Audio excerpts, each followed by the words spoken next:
As a child, Gordon Coe had a passion for many things.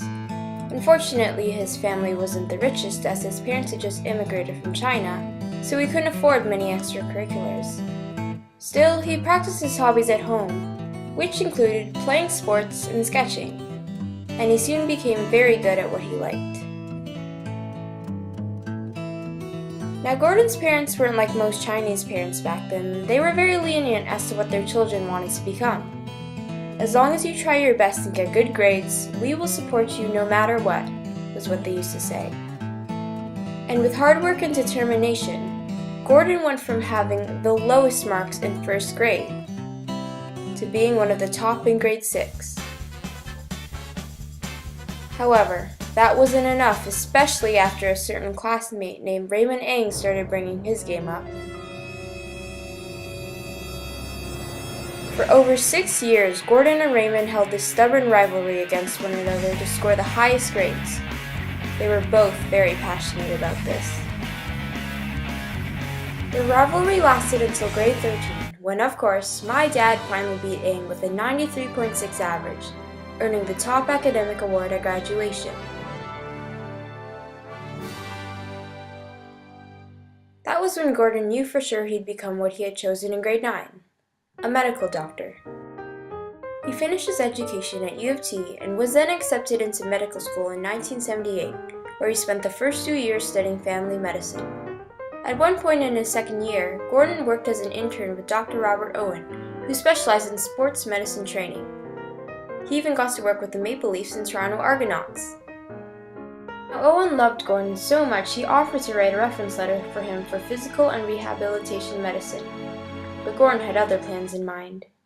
He wished to become an emergency medicine doctor.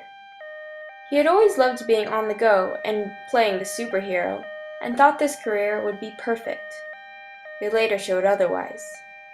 Within his first year as an intern in this department, Gordon found himself overwhelmed with the stress and guilt of not being able to save certain emergency patients. Yes, the job was exciting, but a little too exciting. Even though he had worked his butt off getting into this program, he made the right decision to drop out, as it wasn't right for him. So a year later, he met up with Dr. Owen again, who then happily sent in the reference letter. After graduating in 1988, Gordon was finally licensed as a medical doctor and specialist in the area of rehabilitation medicine. He was hired at Sunnybrook Health Sciences Center and continued his practice there until 1993. When he and his wife Annie, also a medical doctor, bought out a private office to share. This office, located on Highway 7 and Markham Road, is still up and running today with the help of 3 nurses, 4 secretaries, and 4 associate doctors. Gordon's clinical work involves seeing and treating patients with chronic pain and disabilities. Patients are either referred by other doctors to see him, or they ask to become a patient. This is where his administration work comes in. By running his own clinic, he has to hire staff to organize appointments for old and new patients. Sometimes, though, these staff are a problem of their own. A number of times, Dr. Gordon and Annie have encountered unloyal, irresponsible, or quick-tempered staff who don't do their job. As a result, time is wasted trying to find new, reliable employees.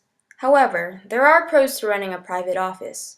Gordon and Annie are the bosses, and they can choose when and for how long they'll work. Now, this isn't the only part of Gordon's career. He also meets his passion for sports and teaching with the part-time jobs of being an assistant professor at Sunnybrook and U of T, teaching medical students and residents through the University Hospital, and teaching other doctors. As for his inner athlete, Gordon has been doing research about platelet injections into ligaments of injured athletes for faster and fuller healing. Basically what he does is he takes a patient's blood, puts it into a machine, and then injects it back into the patient's injured areas. His findings have been featured on CTV News, and he's also been interviewed over a number of live channels. Let's just say he's a well-known practitioner.